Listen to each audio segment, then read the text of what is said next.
안녕하세요. 신앙의 근육을 키워주는 신학펀치. 오늘 그 8번째 시간인데요. 오늘도 함께 링에오를 두 분 나와 계세요. 먼저 권영경 교수님. 안녕하십니까. 숭실대학교 기독교학과에서 가르치는 권영경입니다. 김근주 교수님. 안녕하세요. 기독연구원 느헤미야에서 강의하는 김근주입니다. 네, 반갑습니다. 두 분 오늘 오시기 전에 큐티 하셨나요? 아니요. 큐티 안 하고 오셨어요? 저는 밤에. 네. 좋은 병명이신 것 같아요. 뭐 이렇게 매일 꾸준히 한다는 얘기는 아니고요. 김근주 교수님은 오늘 큐티 하셨죠? 저는 오늘 아침엔 했습니다. 오늘 아침엔? 뭐 늘 하지는 않고 그렇습니다. 아, 그래요? 네. 뭔가 매일매일 하실 것 같았는데. 아니, 뭐 성경 읽는 거야. 뭐 직업이 그렇죠. 그렇다 보니까 안 읽을 수는 없죠. 성경을 매일 읽지만. 큐티는 그렇다. 혹시 네. 그 큐티 하실 때 유난히 이 본문이 좋더라 하시는 부분도 있으신가요? 나의 사랑하는 책. 왜 이렇게 가식적으로 느껴지는? 아닙니다. 진심입니다. 아, 그러시군요. 네. 저는 큐티하면 생각나는 본문이 우선 잠언인데 잠언 되게 유명하잖아요. 제가 고등학교 때 생각이 나는 게 잠언이 딱 31장으로 구성되어 있어요. 그래서 딱 한 달 완성 큐티 해서 하루에 한 장씩 하면 딱 좋은. 하기야 그리고 31장은 현숙한 여인이에요. 그래요? 그렇게 쭉 하루 한 장씩 31장을 하면 현숙한 여인. 된다. 근데 저는 잠언을 읽다 보면 뭔가 너무 당연한 말을 한다라는 생각이 들 때가 있거든요. 좀 썰렁 개그처럼 당연한 말을 자꾸 하는 거예요. 예를 들자면 의인의 생각은 정직하여도 악인의 생각은 속임수뿐이다. 그러니까 악인인데 말이에요. 그죠? 너무 아니 쌀이 밥이 된다. 뭐 이런 느낌인 거예요. 그런 생각은 드신 적 없으세요 혹시? 그렇죠. 잠언이 정말 그러나마 특징이라는 게 잠언이 너무 일상 이야기를 하고 있어서 가령 우리가 성경 읽으면 기대되는 게 뭐 하나님에 대해 영적인 것에 대해 이런 기대를 가지는데 뭐 너무 일상적인 이야기를 하다 보니 그게 오히려 낯선 것 같아요. 성경에서 이런 글을 본다는 게 그러네요. 그런 것 같아요. 속담이라는 게 이제 우리가 잠언이라고 번역하지만 영어로 이렇게 parable, 그래서 속담이잖아요, 그죠? 그러니까 속담의 기능이라는 게 우리가 모르는 뭔가를 가르쳐 주려고 만들어지는 게 아니라 우리의 경험의 어떤 부분들을 탁 꼬집는 것들이거든요. 네. 그러니까 우리의 경험의 어떤 게 소소한 부분들을 끄집어내는 기능이기 때문에 그냥 일반적으로 읽으면 다 뻔한 얘기처럼 보이죠. 네. 그 뻔한 얘기가 이제 어떤 상황에서 탁 이제 들려지면 이게 느낌이 확 살잖아요.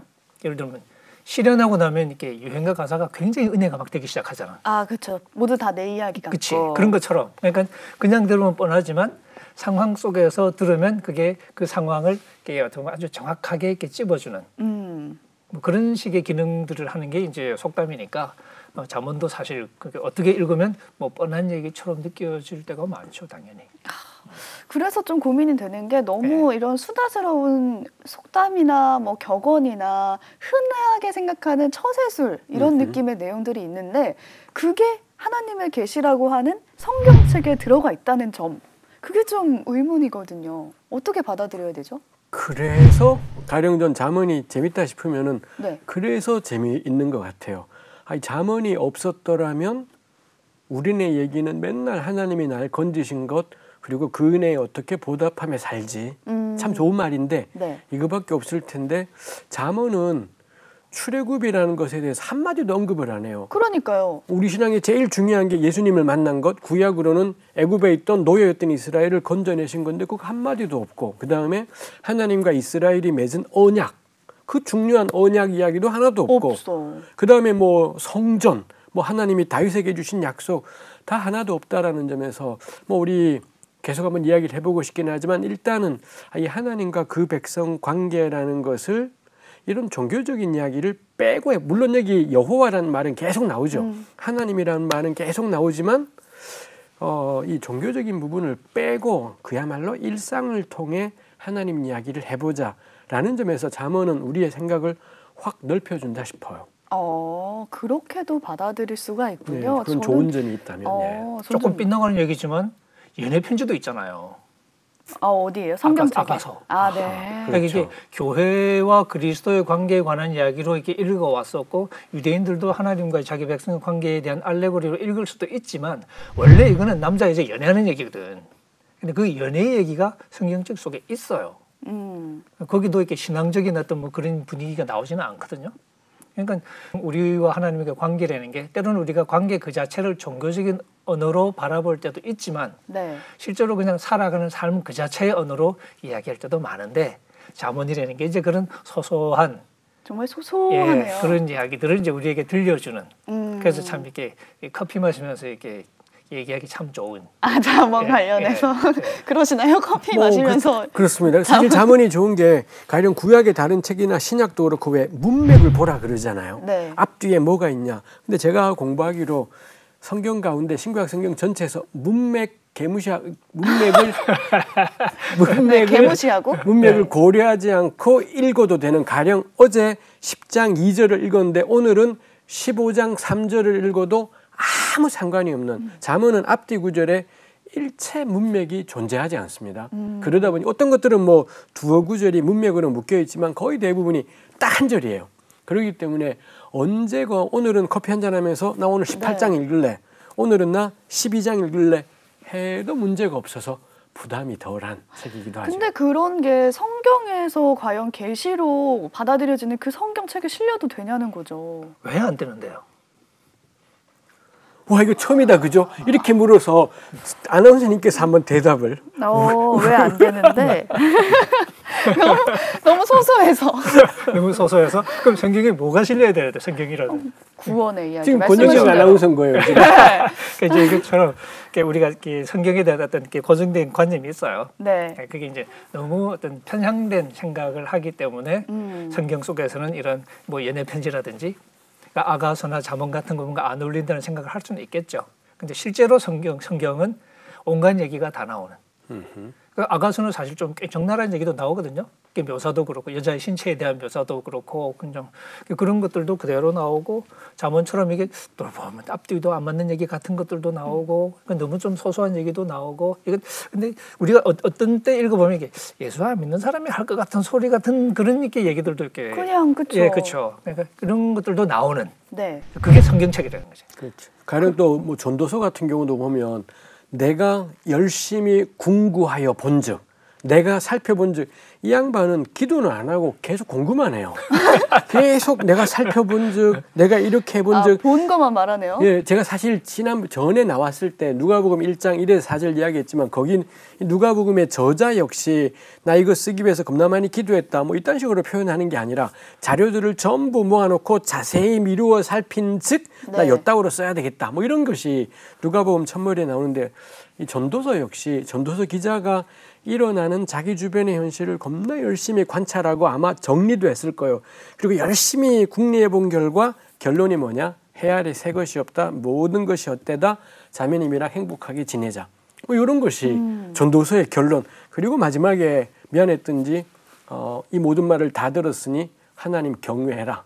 뭐 마지막에 하나 붙이고 딱 한마디만 여기에 결론이 있습니다. 그래서 전 이런 전도서 같은 책이 있다라는 것 자체가 계시에 대한 또 하나님께서 말씀하셨다에 대한 우리의 생각들을 확 넓혀주는 일인 것 같아요. 그죠? 그냥 우리의 일상이나 깨달음이 성경에 실릴 수도 있다라는 말씀이시네요. 뭐 앞으로도 권 교수님의 저 멋진 깨달음이 성경이 될 일은 없겠지만 하여튼 우리 성경 안에는 이런 글들이 허다하다라는 것 같아요. 그러면 이런 질문도 한번 드려보고 싶어요. 이 잠언에 대해서 누가 이런 말을 하는 거예요. 이집트의 지혜서랑 많이 닮아 있다. 근데 이집트라고 하면은 이방 나라잖아요. 하나님을 믿지 않는, 우상을 숭배하는 그런 나라에서 보는 지혜 문서랑 우리의 잠언, 성경책에 들어가 있는 이 잠언과 비슷하다라는 말이 있는 거예요. 그래서 하나 예시를 가져와 봤는데 잠언 22장 24절에 이렇게 나와 있어요. 성급한 사람과 사귀지 말고 성을 잘 내는 사람과 함께 다니지 말아라. 근데 이집트의 지혜 문서 중에 하나에는 성질 급한 사람과 사귀지 말며 똑같잖아요. 그렇죠. 그를 방문하여 함께 말하지 말라. 어떻게 이렇게 비슷할 수가 있어요? 뭐 그 부분이 특히 왜 아멘 에모페의 교훈 뭐 이런 식으로 애굽에서 이집트에서 전해지는 고대 문헌인데 거기에 있는 단락 전체가 이게 이 애굽의 교훈은 30가지의 교훈 뭐 이렇게 제목이 되어 있기도 합니다. 네. 근데 잠언에도 사실 개역 성경이 번역을 바꾸어 개역 성경은 다르지만 새 번역에는 30마디 아름다운 말. 아예 이렇게 되어 있기도 합니다. 거기 쓰여 있는 히브리 말을 어떻게 읽냐에 따라 네. 달라지는 것 있습니다. 아마 저는 30마디 말이 맞는 것일 거고 아마 그거는 애굽에 있는 걸 그대로 이 복사해서 붙여넣기 하고 약간의 손질을 했을 가능성이 있겠다 싶어요. 그러면 애굽에 있는 거를 잠언이 가지고 왔다. 그렇죠. 근데 사실 곰곰이 생각하면 너무 당연한 게 어디나 사람 사는 건 똑같아요. 그렇긴 하죠. 부처님을 믿건 예수님을 믿건 사람 사는 건 똑같고 대인관계도 비슷하죠. 사실 왜 이 열왕기상 4장에 보면 솔로몬 이야기가 나오는데 솔로몬을 열왕기 기자가 칭찬하기를 그의 지혜는 동방 모든 사람의 지혜와 이집트 사람보다 더 뛰어났다. 라는 건 동방 사람들 지혜로웠구나. 그 다음에 이집트 사람들 겁나 지혜로웠구나. 이런 것 자체도 이 지혜라는 것은 이스라엘만의 현상이 아니라 고대 중동 세계 전역의 보편적인 현상이었고 사실은 솔직히 더 지혜로 유명한 데는 어디냐? 이집트하고 동방인데 근데 우리도 솔로몬 있어. 요 말을 하는 것이기 때문에 이런 것 자체에서도 지혜는 보편적이고 국제적인 현상이었구나 싶어요. 근데 이집트는 개구리를 믿고 해를 막 숭배하고 그렇잖아요. 그런 면도 있지만 일상적인 삶은 똑같죠.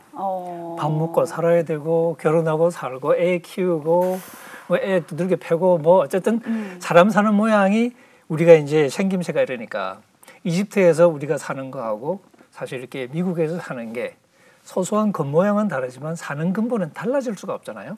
그러니까 인간의 삶은 똑같은 거예요. 그러니까 특히 또 이제 도덕적인 차원으로 들어오면 이 얘기가 달라지기는 쉽지가 않아요. 그래서 이집트뿐만 아니라 사실 구약만 그런 게 아니고 신약으로 와서도 이 신약 성경에서 이렇게 하나님의 백성이 이렇게 살아야 된다라고 가르치는 그 올바른 삶의 모양이 그리스 로마의 소위 도덕가들이 이게 참 이상적인 삶이다라고 가르치는 그 그림하고 많이 다르냐? 똑같아요, 거의. 왜냐면 사람 사는 게 예를 들어서 이렇게 우리 같이 살잖아요. 예수 믿거나 안 믿거나 한 놈은 만나면 만날 때마다 이렇게 짜증내고 거짓말하고 그래. 그건 누가 봐도 나쁘잖아요. 그건 예수를 믿어도 나쁘고 안 믿어도 나쁜 거니까. 그럼 어떻게 살아야 되냐? 거짓말하면 안 돼. 그 얘기는 똑같은 거예요. 그러니까 그런 면에서 우리가 이제 종종 계시를 말할 때 이게 달라야 된다는 게 전제를 너무 빨리 하는 거니까. 그게 왜 생기는 걸까요? 아니 이집트인들한테 하나님이 영감을 주시진 않지 않을까요? 하지만 삶은 주셨잖아. 영감을 안 줬다고 이렇게 브레인이 없는 거 아니거든요. 뇌는 다 있거든요. 생각 다 하거든. 하죠. 네. 그리고 생각을 많이 하죠. 그러니까 그 생각하는 삶이 오랫동안 축적됐고 그 삶의 지혜라는 게 뭐겠어요? 올바르게 사는 삶의 아이디어가 있을 거 아니에요. 그죠? 그게 우리와 다를 거냐? 왜 다르지? 사는 건 똑같은데. 이게 지금 화내는 얘기, 이건 우리가 봐도 다 그냥 고개 끄덕끄덕하잖아요. 그러니까 열받는 게 화 잘 내는 놈하고는 가까이 하기가 굉장히 힘들거든. 그러니까 그런 걸 그냥 표현하는 거예요. 그게 이게 성경에서 나오건 성경 밖에서 나오건 그게 달라질 이유가 없는 거죠. 그러니까. 그러면 이집트인들이 삶은 똑같이 있고 뇌도 똑같이 있지만 하나님의 음성을 들었을 가능성도 있나요? 하나님의 음성을 이제 우리 좀 신학적으로 이렇게 얘기하면 우리 제가 이렇게 어릴 때부터 많이 들었던 얘기인데 하나님이 우리 소위 자기 택한 백성에게 주시는 특별한 은총, 구원과 관련된 그런 것도 있지만 또 이렇게 신학자들은 소위 일반 은총이라는 표현을 쓰기도 하잖아요. 일반 은총? 그게 이제 뭘 말하기 위한 거냐면 하나님이 이제 택한 백성을 구원하는 그것 말고도 인류에게 보편적으로 주시는 은총이 있다는 얘기인데 그 은총이 이제 그걸 달리 표현하면 우리 하나님을 모르는 사람들도 이 인생에 관해서는 상당한 지혜를 실제로 가지고 있고 보여주고 있고 그걸 이제 우리는 궁극적으로는 하나님이 그들에게도 구원에 이르는 지혜와는 좀 다르다고 말할 수 있을지는 모르지만 그들에게도 큰 지혜를 주신 거죠. 그러니까 그걸 우리가 부정할 필요는 없죠. 가령 왜 이 구약 성경의 예레미야 18장에 보면 제사장에게는 율법이, 예언자에게는 말씀이, 지혜로운 자에게는 계략이 이런 표현이 있습니다. 그래서 고대 이스라엘 사람들은 어떤 사람이 새로 직업을 가지게 되었습니다. 그러고는 직장 상사랑 위의 사람이랑 어떻게 관계를 맺어야 되지? 그럼 제사장 찾아가거나 예언자를 찾아가는 게 아니라 지혜로운 사람, 이 한자말로 현자, 현자 혹은 지혜자, 이 사람 찾아가 선생님 제가 상사한테 어떻게 해야 될까요? 그럼 이 사람이 뭐라 개역성경이 계략이라고 했지만 그 히브리 말은 정확히 번역하면 충고, 어드바이스인 거죠. 조언을 해주는 것이라는 겁니다. 해서 예레미야 18장 18절 보면 고대 이스라엘에 이미 사람들은 알고 있었어요. 내가 요 한 건을 가지고는 누구를 찾아가야 되는지. 그럴 때 이 지혜자를 찾아가면 들려주는 이야기들이 딱 잠언에 보면 온통 왜 내 아들아 뭐 이러지 않습니까? 이분이 선생님인 거죠. 선생님이 자기 제자를 아들이라고 부르고 이렇게 하는 것이겠습니다만 그 점에서 이런 직책들, 이런 역할들은 고대 사회 어디에나 있었고요. 애굽에도 있었고 뭐 바벨론 지역에 있었고 사람들이 항상 살면서 겪는 문제를 어떻게 해결하지 할 때 대답해주고 그럴 때 정말 우리 계속 하는 얘기지만 사람 사는 게 비슷하고 또 고대인들도 여호와 하나님을 몰랐을 수는 있겠지만 하나님의 신에 대한 존재는 다 인식을 했기 때문에 그리고 구약 성경은 우리 다른 신들을 규탄하지 않아요.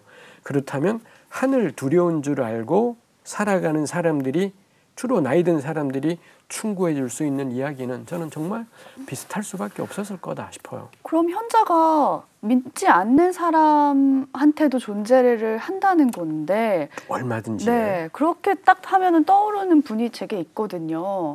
해민 스님이라고 얼마나 이렇게 베스트셀러에 그렇죠. 많이 올라 계시더라고요. 타 종교인이지만 멈추면 비로소 보이는 것들 아주 그렇죠. 베스트셀러예요. 그렇죠. 근데 제가 그 책을 집어들라고 하다가 이거는 타 종교의 스님이 쓰신 책인데 과연 내가 봐도 되는가라는 생각에 집어들지 않았단 말이에요. 그러면은 어차피 다른 나라의 지혜와 다른 이방인이 쓴 지혜와 우리의 지혜가 비슷하다면은 그 책을 봐도 되는 건가요? 본다고 누가 때리지는 않겠죠? 그렇긴 하겠죠. 네. 그럼 이렇게 읽으면 좋은 얘기도 많이 나오겠죠? 좋은 얘기 또 지혜니까. 좋아 보이지만 또 이게 너무 좀 말랑말랑한 거 아닌가 하는 뭐 얘기도 나오겠죠? 그렇죠. 그것도 어떤 부분은 요거는 조금 내가 보기는 아닌 것 같은데 하는 대목도 나오겠죠? 그런 거죠. 그러니까 우리가 그리스도인으로서 충분히 공감하면서 따라갈 수 있는 부분도 많고 또 개인적으로 조금 아니다 싶은 생각이 드는 것도 있을 테고 또 어떤 경우는 이거는 내가 받아들이기 조금 어려운 것 같다 라고 생각하는 부분도 있을 테고 그걸 이제 읽으면 이렇게 느끼니까 이제 선별하면서 읽게 되겠죠. 좋은 얘기는 좋은 얘기를 읽을 테고 아닌 건 아닌 걸로 읽을 테고. 그러면 그냥 안 돼. 다른 타 종교니까 보지 마. 이렇게 배척할 필요는 없다는 거네요. 그렇게 되면 성경도 사실은 보면 안 될 수도 있죠.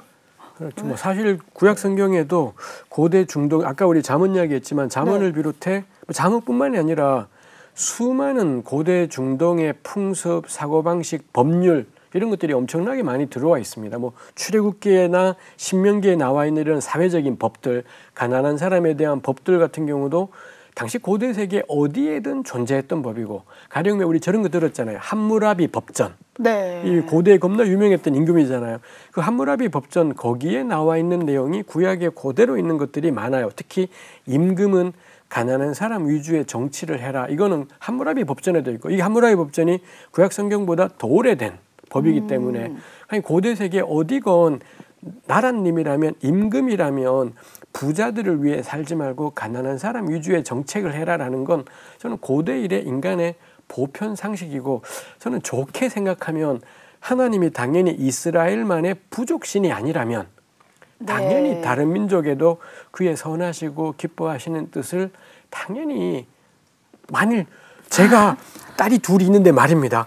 이 우리 딸이한테는 온갖 좋은 걸 다 주는데 우리 딸 친구를 데리고 놀러 왔는데 너는 절에 다니니까 넌 안 줘. 우리 딸에만. 이런 아버지를 보고 와 딸을 정말 사랑한다고 하지 않고 내가 이 쪼잖아 이렇게 말하지 않겠어요.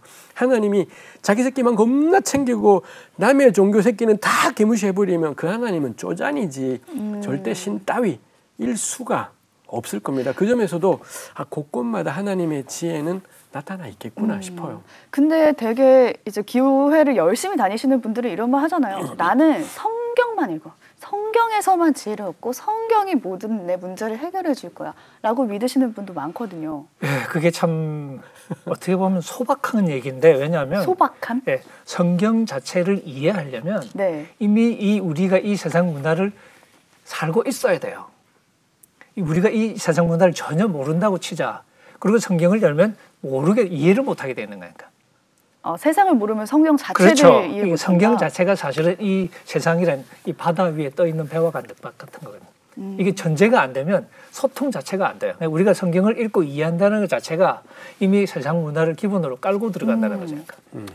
그러니까 우리가 그렇게 쉽게 구분할 수 있다고 생각하는 것 자체가 네. 좀 사실과 다른 발상인 거죠. 안 그러면 사실 성경이 또 고대 이스라엘의 문화를 사용해서 표현하는데, 근데 성경만 읽는다라고 하는 건 그럼 성경 안에는 고대의 문화는 없는 거냐? 무지하게 많이 들어가 있는데 문화가 들어가 있다라는 걸 고려 안 해버리면 자칫하면 너무 위험한.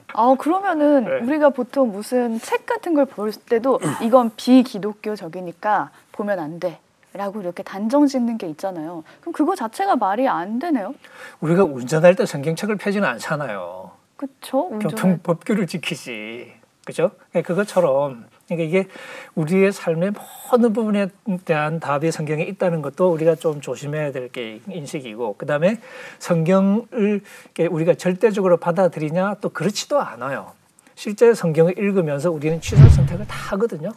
받아들일 건 받아들이고 아까 이렇게 얘기하신 것도 그렇고 신약에서도 마찬가지예요.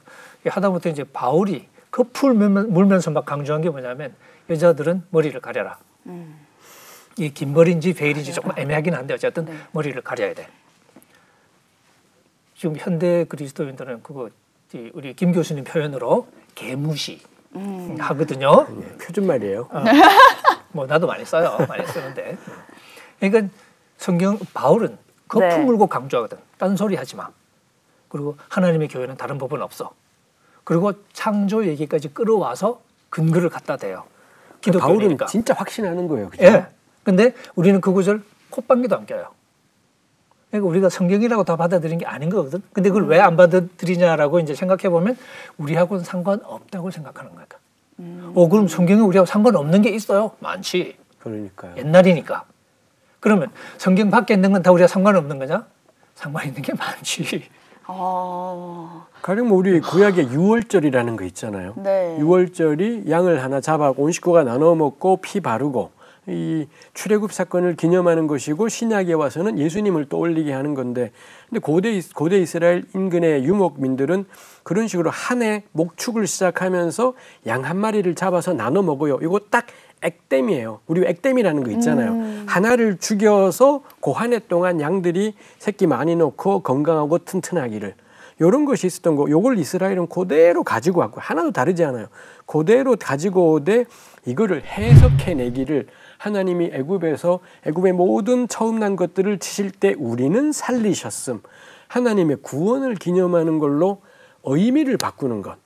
이더라는 겁니다. 이렇게 이 고대 세계 어디나 하고 있는 관습들을 얼마든지 가지고 와서는 우리 안에서 재해석을 해내서 신앙적인 걸로. 뭐 이런 것들이 구약 안에 허다하기 때문에, 뭐 11조도 마찬가지겠고 허다하게 있기 때문에 우리가 세상 문화를 경시하고 가벼이 여겨버리면 저는 성경과는 안 맞을 것 같아요. 성경 자체에 이미 외부의 것이 들어와 있다라는 걸 인정을 해야 되겠네요. 그러니까 성경만 읽겠다고 얘기하는 사람들의 태도를 잘 관찰해 보면 네. 다 그런 건 아니에요. 근데 어떤 경향이 나타나냐면 아집인 경우가 많아요.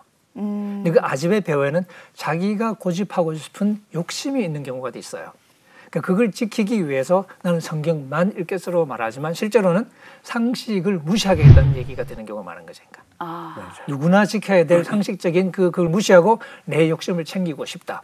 예를 들면 모교회 대놓고 지금 알박기를 하고 있거든요. 네. 재건축하는데, 그리고 이렇게 엄청난 돈 내놓으라고 지금 이렇게 버티면서 알박기를 하고 있어요. 우리 알박기 해라고 얘기하냐? 안 하지. 온갖 종교적인 수사를 갖다 대겠죠. 그러면서 이제 남들이 뭐라 그러면 탄압한다고 생각하겠죠. 근데 밖에서 볼 때는 어떠냐? 다른 주변의 건강은 조금도 고려하지 않는. 네. 아주 이기적인 집단. 그리고 이 돈 엄청 내놓으라고 지금 그러니까 말도 안 되는 그러니까 고집을 부리고 있는, 돈에 눈이 멀은 이런 이제 그 집단으로 보여지겠죠. 그러니까 성경만 읽겠다는 얘기가 곰곰이 있게 들어가 보면 결국은 나 건드리지 마, 내 마음대로 할 거야 라는 말하고 다르지 않은 경우가 있는 거예요. 다 그런 건 아니겠지만. 네. 그러니까 결국 우리의 이 성경적인 이해라는 것은 거의 대부분은 다른 우리 주변의 일상 세계와 네. 소통을 할 수 있는 수준의 얘기들입니다. 그러니까 그 잠언이 애굽이랑 비슷하고 이런 국제적이다라는 것이 저는 가지는 의미가 예수님 빼고 소통 한번 해봐라. 그런 도전이기도 한 것 같아요. 이런 책이 있다라는 것. 가령 잠언의 어떤 구절이 잠언 13장 14절이 잘 들어보세요. 지혜 있는 자의 교훈은 생명의 샘이니 사망의 그물에서 벗어나게 하느니라. 요게 있고 잠언 14장 27절은 여호와를 경외하는 것은 생명의 샘이니 사망의 그물에서 벗어나게 하느니라. 뒤에는 똑같아요. 네. 생명의 샘이라서 사망의 그물에서 벗어나는데 앞에는 뭐냐? 지혜자의 교훈은 이렇다. 뒤에는 여호와를 경외하는 것. 이거 뻔한 거죠. 아마도 보편적으로는 애굽이든 어디든 지혜자의 교훈은 생명의 샘이다. 이게 다 돌았고 이걸 이스라엘은 받아들여서 그것도 있지만 그 앞부분을 여호와를 경외하는 것으로 싹 바꿔버리는 것 이다라는 것입니다. 그래서 이런 것들이 일반적인 지혜를 받아들여서 여호와 신앙 안으로 조금 재해석을 해낸 네. 이런 사례지 않습니까? 이런 것들을 보면서 배우는 게 그렇구나. 이 잠언 같은 게 우리 성경 안에 존재한다라는 것 자체가 너무 우리끼리만 통하는 이야기 말고 보편적인 이야기로 예수 빼고 한번 올바른 삶, 그걸 요즘 말로 우리 시민으로 살아가기잖아요. 네. 예수님 자꾸 거들먹거리지 말고 그냥 시민으로서, 민주 시민으로서 도대체 교회 다니는 사람들이 뭐가 더 나은지, 뭐가 더 괜찮은지, 뭐가 올바른 삶인지 뭐 이걸 돌아보게 된다라는 게 잠언이 국제적인 현상이었다라는 게 의미가 있을 것 같아요. 그게. 잠언의 그런 성격 지금까지 얘기를 들어보면서 거기까지는 인정을 해요. 근데 이제 이 부분에 대해서 궁금한 거예요. 말씀에 순종하며 살아야 된다. 우리가 이런 말들 많이 하잖아요. 근데 잠언에는 도무지 순종할 수가 없는 말들이 많아요. 그러니까 모호하고 어떻게 하라고 하는지 모르겠는 말들인 거예요. 뭐 예를 들어서 미련한 사람이 어리석은 말을 할 때는 대답하지 말아라. 근데 바로 그 다음 절에 미련한 사람이 어리석은 말을 할 때는 같은 말로 대응해 주어라. 이렇게 한단 말이에요. 하기야 전도서에는 너 지나치게 의인이 되지 말아라 라는 말씀도 있고 지나치게 악인이 되지 말아라. 그럼 딱 들으면 뭐 어쩌라고. 의인도 말고 의인도 되지 말고 악인도 되지 말고 말을 하라는 건지 말라는 건지 왜 이렇게 쓴 거예요 도대체? 아는 게 힘일까요? 아는 게 병일까요?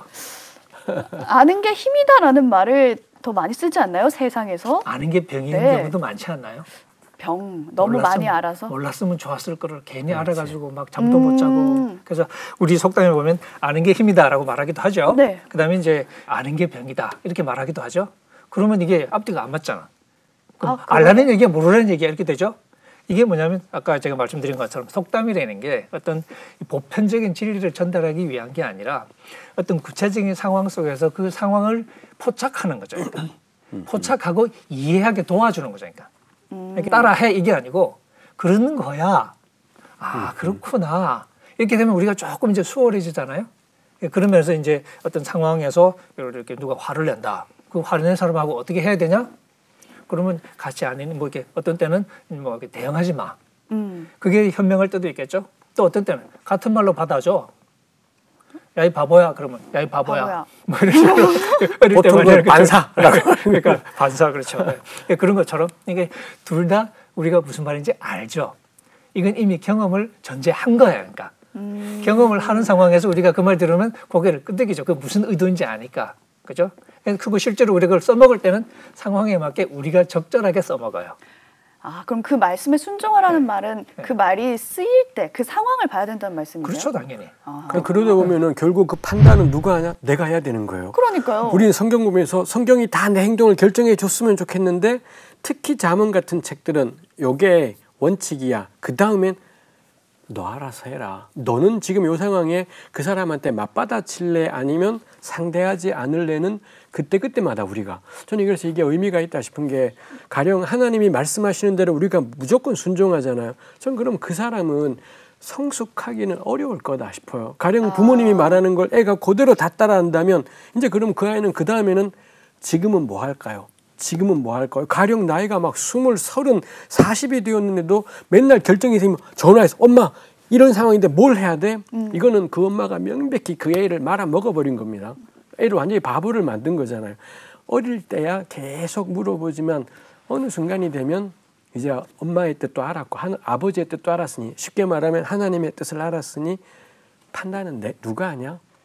내가 해야 되는 거구나. 내가 주체로 서야 되고. 근데 그때 꼭 기억할 게 우리가 어떤 선택을 하건 하나님이 그것 때문에 우리를 박살내버리거나 그러진 않을 겁니다. 우리 부모도 마찬가지고 그렇다면 그분을 신뢰하며 내가 선택하고 올바른 선택을 할 때도 있겠지만 틀리면 쪽팔려 주님 제가 잘못했어요. 다시 가는 거고 또. 저는 이게 그래서 잠언은 사람을 자라게 하는 것 같아요. 모호해서. 우리를 바보로 만들지 않기 위해서 이런 모호한 부분을 넣었다는 말씀이세요? 안 그러면 우리 사실 컴퓨터는 우리가 입력한 그대로 하잖아요. 우리보다 수학을 훨씬 더 잘하는데 우린 컴퓨터 보고 와 존귀하다 안 하고 에라이 기계 쪼가리야 이거지 않습니까? 그런 것처럼 진짜 존귀하고 존엄한 건 시키는 입력값을 그대로 하는 게 존귀한 게 아니라 내가 결정하고 내가 판단하고 내가 선택할 때 저는 이게 하나님을 닮아가는 거구나 싶어요. 이런 모호한 점이 신약에도 나오지 않나요? 아까 우리 큐티 얘기했잖아요. 네. 시작할 때부터 시비를 걸었는데. 시비였군요. 시비라니요. 대화. 시비였죠. 그러니까 시비라는 건 큐티를 안 한다라고 답하는 게 뭔가 문제가 있다라는 거 알고 계시는 거예요. 그죠? 좀 캥기지. 우리 저녁 때 읽긴 할 건데. 네, 저녁 때라고 이제 둘러 말하시긴 했는데. 큐티 제가 이렇게 다른 프로에서 그런 얘기 한 적이 있는데 큐티에 대한 이제 오해가 많은 경우에는 우리 기독교들이 큐티를 할 때 이제 의도 중에 하나가 하나님의 뜻을 발견하고 싶어 하거든요. 네. 근데 그게 아까 김 교수님 말씀하신 것처럼 그날 점을 치는 거니까. 맞아. 그날 엄마한테 물어봐야 돼. 오늘 어떻게 해야 돼요? 오늘 어떻게 해야 돼요? 그래서 답을 찾아야 돼. 근데 그렇게 하라고 배운 것 같은데? 어디서 배운지 모르겠지만 다 잊어먹으세요. 네. 그러니까 찾았어. 그럼 그대로 또 해야 돼. 그렇게 우리가 생각하면서 큐티를 할 때가 많아요. 그게 이제 제가 쓰는 표현으로 성경으로 이제 점치는 방법의 하나다. 제가 그렇게 이제 표현하고. 근데 또 이제 그런 식으로 큐티하다 보면 성경의 원래 문맥을 다 무시하고 읽게 되거든요. 혹은 무시하고 읽게 되거든요. 왜냐하면 내 상황에 맞는 걸 찾아야 되니까 원래 정황을 싹 지우고 어쨌든 읽으면서 나하고 뭐하고 맞춰볼까. 그래서 어떤 날은 저도 이렇게 제가 경험한 건데 큐티하다가 단어 하나 잘 만나면 큐티가 바로 끝나. 그렇죠. 기가 막힌 단어가 나왔잖아. 나하고 딱 맞는 그러면 끝이야. 오늘은 이 단어. 그런 거 우리가 점친다고 그래요. 근데 그게 내 생각하고 딱 맞는 부분이 나오면 이게 클릭이 되는 거거든요. 그러니까 결국 뭐냐면 내 생각이 하나님의 말씀으로 둔갑하는 거야. 사실은 내 욕심인데 그게 하나님의 말씀이 되는 거니까. 그러니까 이게 이런 잘못이 생겨나요. 근데 그런 식으로 계속 반복하면 예수 믿은 지 40년이 됐는데 여전히 아침에 소위 점괘가 안 나오면 하루를 못 산다. 그럼 이제 김구중이처럼 애를 망친 거지. 40년 예수 믿었으면 굉장히 성숙해야 되는데. 근데 우리가 왜 그러냐면 대화를 하지 않아서 그런 거죠. 점만 쳤지 성경으로 대화를 안 한 거니까. 하나님하고 대화를 안 했어요. 하나님하고 대화를 계속 40년 동안 해왔다고 쳐봐. 그러면 하나님의 뜻에 대해서 상당히 성숙해져 있겠죠. 그리고 그렇게 대화하면서 40년 동안 실제로 삶을 살았어요. 그러면 구체적인 상황 속에서도 하나님이 원하시는 게 뭔지에 대한 상당한 지혜가 쌓였을 거예요. 근데 하나님과 대화하고 생각해 본 적이 없어. 점만 쳤기 때문에. 그러면 성숙하지 않는 거지. 그러면은 대화를 한다라는 거는 성경에서 알려주는 것 이상으로 내가 행동하는 게 있어야 된다는 건가요? 의심을 해보는 것인 것 같아요. 가령 여리고에서 남녀노소를 막론하고 다 죽여라. 그러지 않습니까? 그리고 여리고 끝난 다음에 아간이라는 사람이 뭘 외투랑 뭐랑 빼돌리잖아요. 그래서는 여호수아 공동체가 아간과 그의 가족 전체를 세워놓고 돌을 던져서 죽여버리라 라는 말씀이 실제로 죽였다가 나와요. 제가 어떤 영화를 봤는데 이란이나 이 아랍권에서 여성들을 명예살인을 해요. 여성이 가령 바람 피웠다가 누명을 뒤집어 씌워서 그럼 마을 사람이 돌로 쳐 죽이는데 더 스토닝이란 영화가 있는데 몸의 절반을 땅에다가 묻고 상체만 드러나게 해서 돌을 던지는데 그 영화가 20분 동안 돌 던지는 장면을 찍어요. 사람이 돌 던져서 죽기까지가 진짜 오래 걸리고요. 어디 맞냐에 따라 다른 거고 피가 막 철갑이 되고 뭐 이런 것이 있습니다. 제가 그거 보면서 느끼는 게 정말로 여호수아 때 아간 가족을 죄다 끌어내서 돌로 쳐 죽였을까?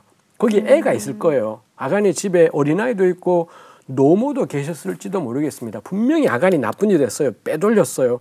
근데 이거를 그 마을 사람들이 걔랑 놀던 애도 있었을 거고요. 그 영화에서는 그 엄마의 아들이 가장 먼저 막 돌 던지기도 일부러 던지게 하는 거죠. 이 마을 친척들이 아는 사람들이 그 집을 돌 던질 때 좀 그러고 이 사람들이 정상적인 생활을 그 다음에 할 수 있었을까? 저렇게 죽여놓고는. 저는 근데 거기에 정말 약간 코믹한 게 아간이 빼돌렸던 외투 있잖아요. 외투도 돌을 막 던져서 쳐요. 아, 요거 약간 코미디다.